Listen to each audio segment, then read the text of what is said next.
What's good, nigga? We back with another video, you feel me? We got a new installment of DC Talk. Woo! You know what I'm saying? Got a great video by 3C Films titled DC Batman Doom, Man of Tomorrow Update, Spider-Man 4 and more.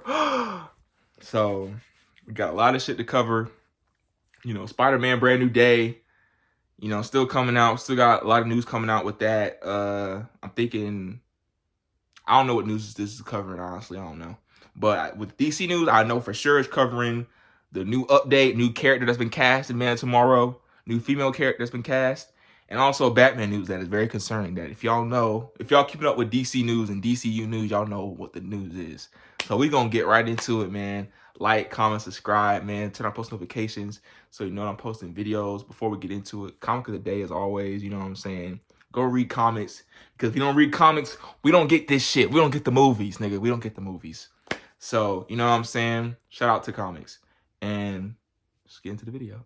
Beautiful movie peeps, we've got a lot of juicy stuff to talk about, so let's get into it. Some sir. of the movie news Let's we're get going to be into getting it. into, guys, is we now found out who the secret writer for James Gunn's DCU Batman movie is, and the internet's kind of pissed. We got some details about where Kevin Feige's focus is right now in the MCU and how that left Sony basically in charge of the next Spider-Man movie, along with some pretty huge updates involving the Superman follow-up Man of Tomorrow, including a new female villain. Oh, we'll be diving into that along with so much more. This is going to be a very fun side flick. So many juicy things to discuss. Yeah, so many things. Like, subscribe, timestamps. Let's get into it, my peeps. All right, and well, one of the first things I kind of just wanted to bring up is we got our first little bit of footage for the upcoming live-action He-Man movie. Hold on. I'm going to skip this real quick because I might react to this trailer. I don't know. We'll see.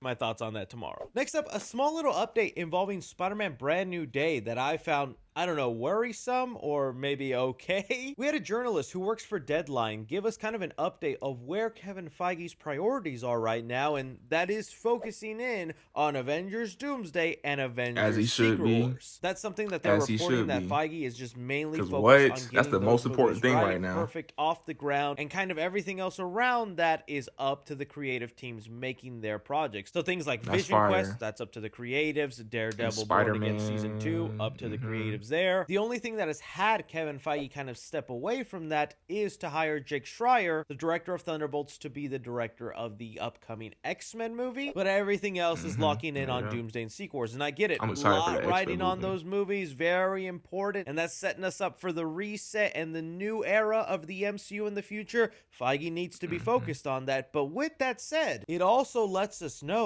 that Kevin Feige essentially just let Amy Pascal, longtime producer of the Tom Holland Spider-Man movies, and once ahead at Sony Pictures, to be the one running the ship for the movie. And oh my, I don't want to hit the panic button. I don't want to be the boy crying wolf, but now, just a little bit. Just a little bit. Undoubtedly, super excited for Spider-Man Brand New Day, but let's be honest with ourselves. All the details and plot that we've been hearing with this movie sound like what is happening. The involvement of Bruce Banner Hulk, John Bernthal's The Punisher, the months of us going back and forth on whether this was a grounded movie, a multiverse movie, definitely seems like they landed on being a grounded street level story. We have no word yet on who the main villain is and the whole mystery behind who is Sadie Sink playing. It is kind of interesting, man. I hope Feige was still there in the beginning process in some capacity and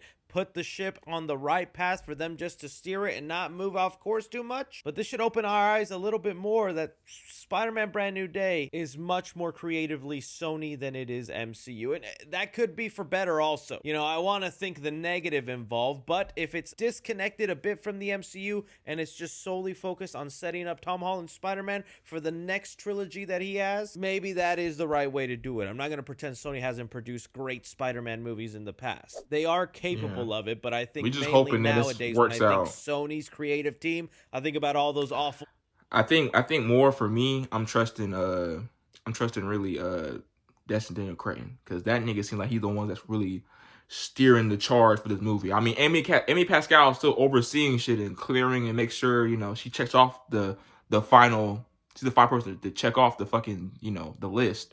But at the same time, it's like Destin Daniel Cretton seems very passionate about Spider-Man, and especially with the way he talked about this movie being like it's a whole. I heard like him saying like the way the tone has shifted from the last three movies to this movie is like the thing he's most excited about, and so that's going to be, you know, very much interesting for all the movies and all these things we're going to get in hopefully another trilogy. I'm praying it's another trilogy, but if we don't get one, we'll at least have a few movies to just to you know to get a lot of, you know, street level gangland action with Spider-Man, because I'm telling you, bro, Silvermane, fucking Hammerhead, Tombstone, all them characters, bro. I need to see that in live action. I need to see gangland, mafia, the magia, all that shit, bro. All of it, bro. On me. Spin-off movies. So it did kind of give me a backlash effect to hear that Feige just kind of let Amy handle the movie and they're just doing what they need to there because he's got to focus on Doomsday and Secret Wars. Maybe that's the trade-off that he had to do. Is like, Sony, I'll let you in charge of Spider-Man, but let me borrow Tobey Maguire because I need him in Doomsday for something epic. I don't know. Exactly. Again, a lot of panicking gonna be going on today's Side Flick with all the news. So it's actually gonna be fun as this video goes on. Rank what panics you the most out of everything we just talked about. But how do you feel about Kevin Feige? Hopefully it all works out. I'm thinking it's gonna work out. In charge of the next Spider-Man movie and just letting Sony and their producers deal with it. Next up, I want to talk about some major updates involving Man of Tomorrow that I think are so interesting. The first thing is Man of Tomorrow is going to have a new cinematographer, hiring Sam McCurdy, who has worked on Game of Thrones, couple episodes of Peacemaker and Shogun, to be the cinematographer for Man of Tomorrow. This might not seem like a big deal, or it's like, okay, who cares? But a lot of you might have remembered how much discourse, online craziness went on when people finally got their first look at what James Gunn's Superman movie was going to look like. It was done by Henry Brom, who also was the cinematographer of The Flash. And look, like with any movie, you could point out a frame here and there that maybe didn't look right. I am someone that did not mind the look of Superman. I love the look of the movie. I thought it really complemented Superman's costume, had a lot of the colors pop. Look how bright the colors, dulled out VFX movie that a lot of blockbusters have become. It was a movie that was for sure going with its own distinct style, whether it was a style you really liked or you just thought, little too much for me. Never the case, it was still the bright light in the background. Attention online. A lot of people were upset with it, and now it seems this might be one of those situations where James Gunn was like, hey, they didn't like it. Let me do something different. But then again, it could have nothing to do with the fans' response, and they could have hired this new cinematographer because this technically isn't Superman 2. And if this movie isn't a direct sequel to what if they recreate that look for the poster? Same distinct style, and it makes more sense to do something slightly different. Either way, there was a bit of relief online when people saw that there was a new cinematographer, and now it will be kind of cool to get a different look at Superman, Lex Luthor, Metropolis, and see if the cinematographer makes much of a difference and if it pleases people, right? All right, so there was that update with Man of Tomorrow. Then James Gunn was spending the last week answering a ton of fans online, just answering small little tidbits here and there involving Man of Tomorrow. No, James Gunn, go answer some questions. A huge rumor that had been going around for weeks that Wonder Woman would be a character cast in Man of Tomorrow because early casting descriptions needed a very tall, muscular. And for one, I didn't think we were gonna get Wonder Woman as the person in Man of Tomorrow. I didn't think that. People were kind of speculating that, and I was like, maybe, but I don't think so. I think they're saving it for their own movies that are coming out whenever. Like, I don't think they're gonna force and do the same thing that Zack Snyder did with BVS and just force all Justice League characters in one movie and just like, yeah, Justice League, go, go, go. Like, no, we're not doing that right now. We're taking our time, as they should. Strong woman for the role, and people automatically assumed that was Wonder Woman. And no, James Gunn shot down those rumors, as well as also the rumors of Batman's inclusion in the movie. And okay, as much of a bummer as that is, and as much as I would have liked Wonder Woman to be part of this film, I'm still happiest seeing Wonder Woman / Batman be introduced in their own project and not supporting characters in a Superman follow-up. It just screamed a lot of BVS vibes, you know? However, though, as soon as James Gunn then debunked those rumors, put that to rest, it felt like it then gave the confirmation to other scoopers about then who this mystery strong female character would be, leading the Nexus report, who has been extremely reliable with DC News, to tell us that Maxima is the female character Maxima. being cast for Man of Tomorrow, and this really opened the doors for what's going on in this film. Now, okay, if you're like me, who I've said for the longest time, super casual Superman fan, so the name Maxima meant nothing to me. But after doing some research and learning more, Maxima is actually a very prominent character in Superman history and has made several appearances in Superman media, from the cartoons to Smallville, and now she'll be making a debut in one of the live from all those places, is this bro. alien character from the planet Almerac, who is extremely strong and is up to the level of Superman, Wonder Woman, and Aquaman. So it is someone that can throw down. She can throw down. Superman, but she is most notably known for her desire of wanting Superman as a mate. Hey, get in line, sister. We already know what's gonna happen like in this her movie. thing, and it is even what the episode in the Superman animated series revolved around, is her just trying to get Superman to have a kid with her. No one has ever lasted this long with me. No one. Once I kind of understood a little bit of that, well, it made it feel like, oh, so Maxima is almost like Superman's Black Cat or Catwoman, a seductive but powerful adversary for our hero. And well, just like me, as the internet started finding out more about Maxima, then they started going, oh, but there's more. No, oh, this isn't good. Not because the character shouldn't be in a movie. If anything, I'm glad we're getting Superman villains. Superman lore, getting Superman characters, and not throwing in people like the Engineer, or a more obscure character like an Ultraman, and rewriting his multiverse story to basically be an original character in the movie. Maxima to me sounds like she has a good history and does deserve to be in a movie like this. But the issues that come to mind that a lot of comic fans were thinking of is, one, a powerful female character who's going to be able to beat the butt of Superman. That's just going to piss off a lot of crybabies online. Two, it's a character whose big identity is their kind of sexual nature towards Superman, and James Gunn has been criticized for the way he does portray sexy women on screen, although I think there's a lot of great female characters that James Gunn has written. It does make you wonder how much of that personality will be showcased in the movie. So those concerns are there, and I'm curious to hear what your guys' stance on that. But putting that aside, Maxima's involvement in the movie also opened the door for a comic run named Panic in the Sky that was currently reading that involved Maxima, really Brainiac, and Superman putting together a group of random heroes to fight this big threat. And that to me is sounding almost exactly like what Man of Tomorrow is shaping up to be. When also looking more into Panic in the Sky, the story, it does involve Brainiac bringing in a mobile weapon named War World, which is kind of like this planet destroying device, but it's also sometimes used as a battle arena once owned by Mongol. And it's kind of a way to just force heroes to fight one another in a Coliseum style for entertainment. But knowing where the DCU is right now and how that's what I was about to say. Planet where Peacemaker I was just about to say that shit. I was like, World, it could be Salvation is the testing battleground that Brainiac is using. Just a lot of stuff in there then that kind of connected dots. That's what I'm thinking. These are kind of our updates for Man of Tomorrow. I think it really then gives us a clear idea of what this movie could look like. I wasn't crazy excited when I heard the name Maxima, but doing some research, seeing this Panic in the Sky story, Superman starting to form his version of a Justice League to fight Brainiac, I'm like, you know what? I'm kind of looking forward to what that looks like. But you guys give me your thoughts and concerns with these. It's gonna be fine. But all right, moving on now to talk about Batman Brave and Big the Bold. Batman This news has had the internet on fire, and it's crazy. Timeline bit of going on. But kind of to shambles. back up a little bit, along with James Gunn answering a bunch of questions in the DC, he was making some comments about Batman in the DCU. So he did debunk that he's not going to be showing up in Man of Tomorrow, and to me that was expected. I still think we're probably going to get a mention of Batman in that movie, but no appearance. But definitely since a we aren't mention. Getting Batman and Man Tomorrow, Like it Wayne does raise the Enterprises question of a or lot of something. people going, hey, then when are we getting this Batman? When's he showing up? And James Gunn was clear.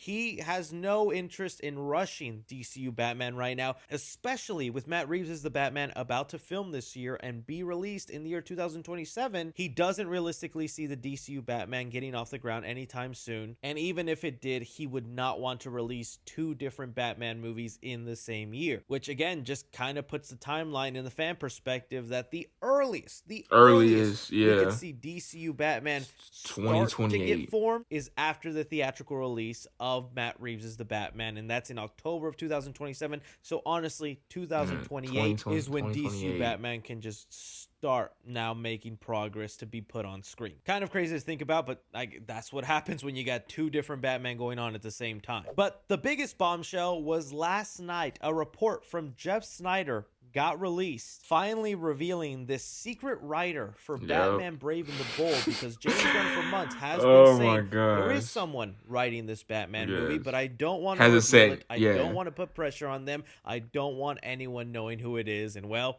secret's out now, because Jeff Snyder, who it is along now. with Nexus Point, backing up his story, let us know that Christina Hudson will write Batman Brave and the Bold, and you best y'all know see her them credits from writing y'all see The them credits. Flash. Oh man, this news got let out late at night. Late at night, yes. Reporting this, The Hollywood Reporter, an actual news. Like I'm gonna tell y'all my POV from this shit, bro. Literally, bro, when this shit started, bro, like I think the news dropped around like 10 or 11 at night or something like that. Nigga, I think I'm like getting off work, so I barely see what's happening. So I'm like scrolling through it before I go to sleep. You know, I wake up next morning, I see, bro, just merge the DCU with the Battinson universe, the Reeve universe. I was just like, nigga, what happened? Everybody turned into a merger, bro. Now I'm like, oh, this nigga, they whatever.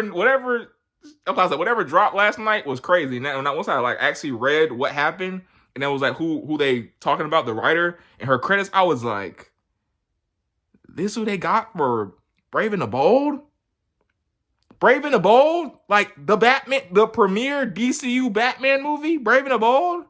With Batman and Robin? Damian. I was like, James, you know what I'm saying? Still hoping that it's good. But it's not, you know, it's a little concerning, I will say. Very concerning. I ain't gonna lie. Very concerning. Publication in the industry also now confirming it, making it official. The writer for the next Batman movie is the same writer behind The Flash. You can now 100% see why James Gunn was keeping this a secret, and why he keeping didn't that a want secret to know, because all day my timeline has been filled with nothing but panic, anger, upset. James Gunn's saying, legit worse than Feige. Why don't you Feige? just merge David Cornsweet and Robert Pattinson's Batman already? And I know how a lot of you feel. You go, Chris, that's just Twitter. They're always complaining. Don't need to pay attention to any of that. But the anger and outcry I'm seeing are not from the usual. Not from, haters. yes, thank I'm you. seeing it That's from the my people point. that have been backing up James Gunn since day one. Everybody Heck, turned who into are a still merger, bro. excited for the future of the DCU, but this one specific story they just don't like. And okay, They was look, like, you guys fuck know no. I've been very honest on my thoughts on what I love and what I don't like about the DCU. And I'm gonna tell you right now, I think some people are over-exaggerating. I have said it for forever, and you can go back. I'm not going to be someone that is swayed by the internet hate.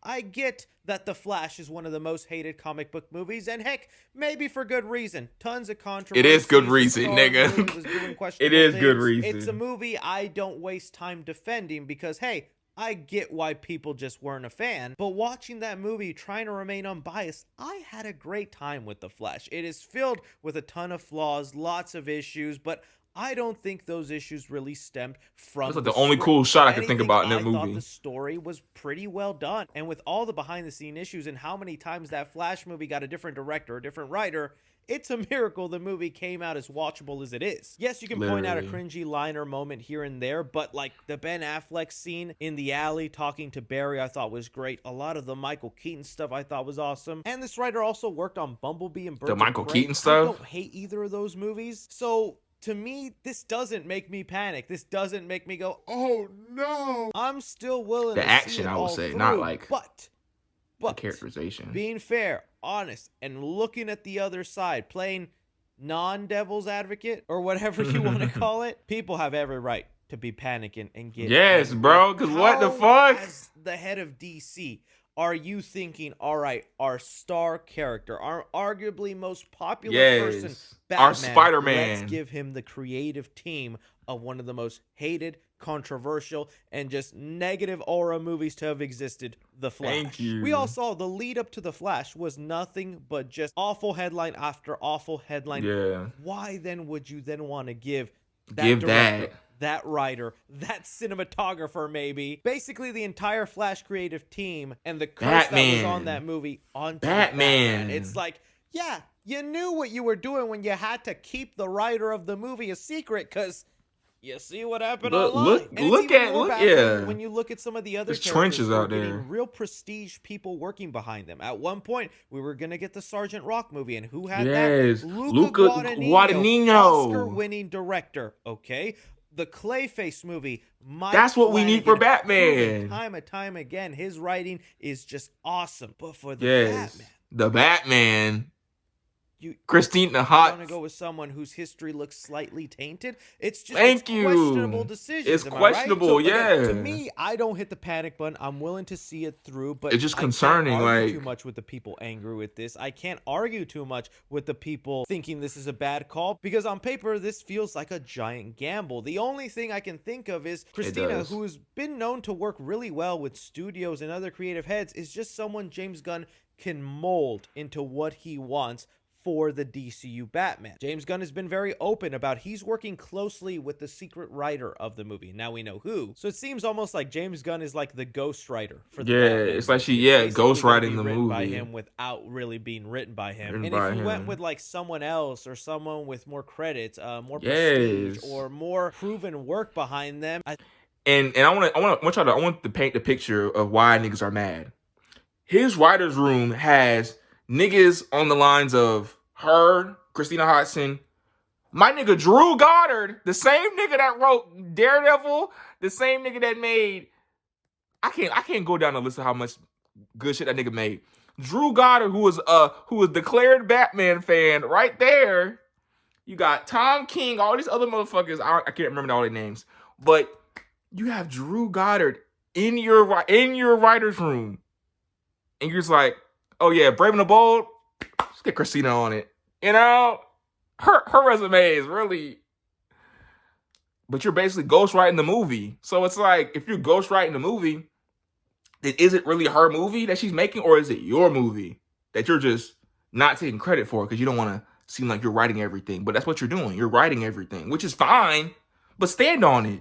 If that's the case, stand on it. But if you're going to just sit there and be like, oh yeah, we're going to have her, you know, I'm basically going to coach her how to write Batman. Like, nigga, no. You need someone that's a certified vet. We don't need to have to pontificate, oh, yeah, we got to make the Batman just exactly how. No. Let's make a good DCU fantastical Batman movie, period. We don't need to take a gamble and risk fucking up Batman, bro. Batman makes too much money for y'all to fuck that up. Let's be fucking for real. Like, I'm just saying. I think you'd see James Gunn butting heads a little bit more and not being able to get the movie done the specific way he wants, and that's why we're seeing this outcome. I should also point out, in this same Hollywood Reporter article, they talk about Andy Muschietti right now as a director, though, is a very hot commodity because of Welcome to Derry. Yeah. That got great reviews. People loved it. And the article even confirms a season 2, which, yay, finally, love to hear that. I want that other season. But because of Andy Muschietti being such a hot commodity right now, he might be getting offers for other things that might not put him out of the timeline to make this Batman movie. So he still might not end up directing it, but we'll have to wait and see on that. Yeah. Either way, though, it's just crazy panic in the sky right now. Panic in the sky. Movie. At the end of the day, to me, it's just Matt Reeves has just set such a high bar. I don't know what other way you go. I'm still going to trust James Gunn on this and hope it comes out well, but hey, people were not happy. I throw it off to you guys, though. You see everyone panicking about the Batman Brave and the Bold situation. What do you make of it? Can you look at both sides of the argument? Would love to hear your opinion on it. But anyways, guys, that is all Moon News we currently have going on right now. I want to thank you so much for taking time. Shout out to my boy 3C motherfucking Films. And we back, bro. That was a good video. Shout out to my boy 3C Films. As always, link in the description if y'all want to watch subscribe to his channel and watch more of his videos. I highly recommend. Great. I love the videos. I watch them shits on my own time. But yeah, the DC news is very concerning because, one, I feel like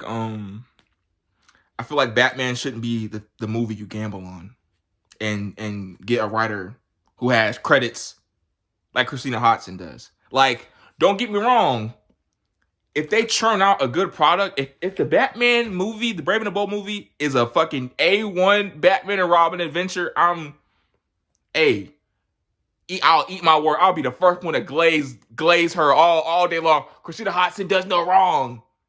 But if what we're theorizing is true, and that she's being coached by James Gunn to write Batman Brave and the Bold, and she's not really putting her artistic, imprint on it, and it's just mainly James Gunn, is it really her movie, or is it really James Gunn's Batman? Is it just Gunn's Batman, like how Gunn's Superman is? Like, if you want to, that's all I'm saying is, James Gunn, if you want to write this movie, actually, because it's like he's still overseeing everything, so I can't say he can write this movie because he's really doing Superman right now, so he can't really focus on both. So I said, in a sense, I get why he wants to be this very hands-on on Brave and the Bold, because like he said, James Gunn said, like verbatim, Batman is his favorite character, like his favorite DC character, favorite superhero, period. Like, that's his favorite shit. So I know that he does not want to fuck up this movie because how much he loves Batman personally. Like, he wants to make a great Batman movie like anyone would. So it's like, on the same event, I get why he's so meticulous, and he's like, I'm not even trying to risk. I'm taking my time with this Batman. This Batman movie is cooking in the crock pot somewhere, just waiting to get greenlit, just waiting for production and the script and everything to get finished and everything. You know what I'm saying? I feel like he's just trying to take as much time as he can with it, with the Batman 2 already coming out soon, and it's about to start filming soon, with everything coming out. He's trying to take as much time as he can on that to make sure it is A1. And I understand that. But at the same time, if the earliest we get Batman, if we like put it like this. If we are, I would say by the end of this year into 2027, and we still have a problem with this damn Batman script, cut her off. We bring in Drew Goddard. Even I was just about to mention, Sam Raimi wanted to direct the Batman movie. Give it to Sam Raimi. Fuck. If Andy Muschietti says, hey, I got business deals to do, I got shit to do, blah, blah, blah, blah, give it to my nigga Sam Raimi, bro. Sam Raimi literally talked about, and I think an interview like I saw on Twitter, or like a little excerpt from an interview, he talking about what's one thing you wish to do, or what I think it was like, what was like one thing you wish people gave you about superhero movies? And he was like, I wish I got to do more superhero movies. And I was just like, he literally talks about how he wants to do a Batman movie, and he's like, give Sam Raimi Batman. It's Sam Raimi. Like, and it's horror movie director, makes great superhero movies, and you think he wouldn't make an amazing Batman? Like, come on. It writes itself. Like, if that's the case, if Andy Muschietti don't want it and he busy, and then Christina Hodson, if she fucking up, we need to just, get some new blood, get some shit, get some different energy into this shit. Like, get Sam Raimi if I got to. I will not give a fuck. I will not give a fuck if y'all get Sam Raimi. I will not care. But please, man, I have faith in James Gunn. And Gunn we trust, you know what I'm saying? And Gunn we trust, because it's always a good product at the end of the day. It's always a good product. So I'm just hoping by the time we get to Brave and the Bold that, we get some great news about it, great casting, a great first trailer, you know what I'm saying? Look at the Batmobile, the costumes look amazing, you know what I'm saying? I just hope everything is good, you know what I'm saying? Because it needs to be. It really does, because, oh, man. DCU is like the last chance for DC comics. Like, DC characters, DCU is their last chance to actually make them characters popular in the mainstream. The last chance. This needs to be good. So, yeah, besides that, I'm excited for Maxima in Man Tomorrow. That's very much something I already expected. So, doesn't really surprise me too much.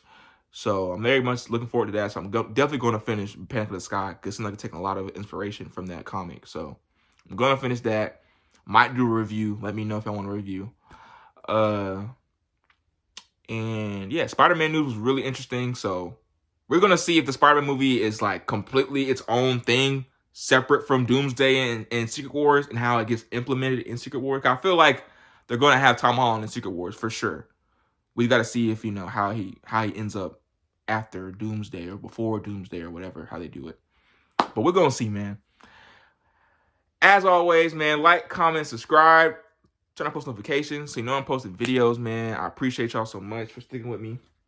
Sorry I've been inconsistent, been just, working more and doing shit and, life shit.